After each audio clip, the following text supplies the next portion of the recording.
আজ বাংলাদেশ একটি গভীর সংকটময় মুহূর্তের মধ্য দিয়ে যাচ্ছে। এখন পর্যন্ত আমাদের প্রাপ্ত খবর অনুযায়ী আওয়ামী লীগ, ছাত্রলীগ, যুবলীগের সন্ত্রাসীরা গুলি করে কুপিয়ে প্রায় 30-এর অধিক শিক্ষার ছাত্র জনতাকে হত্যা করেছে এবং দিন শেষ হতে হতে এই সংখ্যাটা কোথায় গিয়ে দাঁড়ায় আমরা জানি না। এরই প্রেক্ষিতে আমরা একটি সিদ্ধান্ত নিয়েছি, আমাদের একটি জরুরি সিদ্ধান্ত মোতাবেক আমাদের যে 6 তারিখের যেই লং মার্চ টু ঢাকা কর্মসূচি ছিল সেটাকে আমরা একদিন এগিয়ে নিয়ে এসেছি। অর্থাৎ আগামীকাল 5ই অগস্ট সারা দেশের মুক্তিকামী জনতাকে ঢাকার উদ্দেশ্যে রওনা হওয়ার জন্য আমরা আহ্বান জানাচ্ছি। যারা পারবেন, যাদের পক্ষে সম্ভব হবে, আজ রাতেই আপনারা ঢাকার উদ্দেশ্যে রওনা হয়ে যান। আমরা আগামীকাল সারা দেশের মুক্তিকামী জনতাকে ঢাকায় আসার আহ্বান জানাচ্ছি। বিশেষ করে ঢাকার আশেপাশে যে জেলাগুলো আছে আপনারা দায়িত্ব নিয়ে মসজিদের মাইকে ঘোষণা দিয়ে যাদেরকে পাবেন সবাইকে নিয়ে ঢাকার উদ্দেশ্যে রওনা হন। এই লড়াই আমাদের জন্য একটি চূড়ান্ত লড়াই। আমরা চূড়ান্ত ঘোষণার জন্য প্রস্তুত, আমরা গণভবনের দিকে যাত্রার জন্য প্রস্তুত এবং সেই উদ্দেশ্যেই আপনারা সবাই ঢাকা আসুন। আমরা আপনাদের সবাইকে নিয়ে আমাদের চূড়ান্ত দাবি আদায়ে এগিয়ে যাব।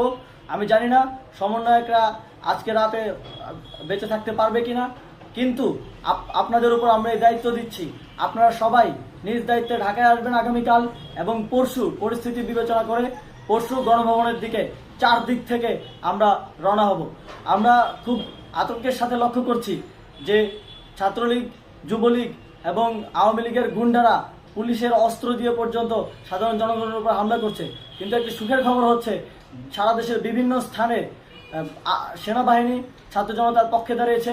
আবার কিছু কিছু জায়গায় যেমন মিরপুর ও মোহাম্মদপুরে সেনাবাহিনী ছাত্র জনতার বিপক্ষে দাঁড়িয়ে গুলি চালাচ্ছে।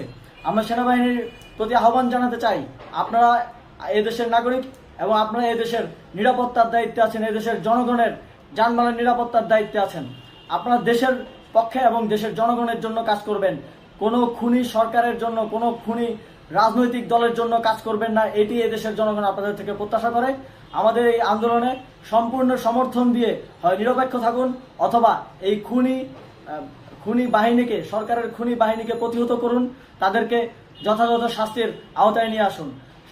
যেই কারফিউ সরকারের পক্ষ থেকে ঘোষণা করা হয়েছে, আমরা স্পষ্টভাবে বলতে চাই সেনাবাহিনী এই ধরনের কোনো কারফিউ বাস্তবায়নের জন্য মাঠে না নামে। যদি মাঠে নামে তাহলে সেনাবাহিনী স্পষ্টভাবে অফিসিয়ালি জনতার বিরুদ্ধে দাঁড়াবে। আমরা চাই না সরকারের এই ষড়যন্ত্রে সেনাবাহিনী পা দিক।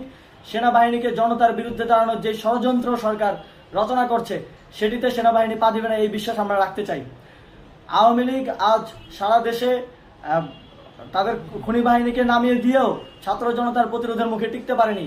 রাজপথের পরাজিত শক্তি হিসেবে তারা সেনাবাহিনী সহ অন্যান্য বাহিনীকে আমাদের বিরুদ্ধে কাজে লাগানোর চেষ্টা করছে।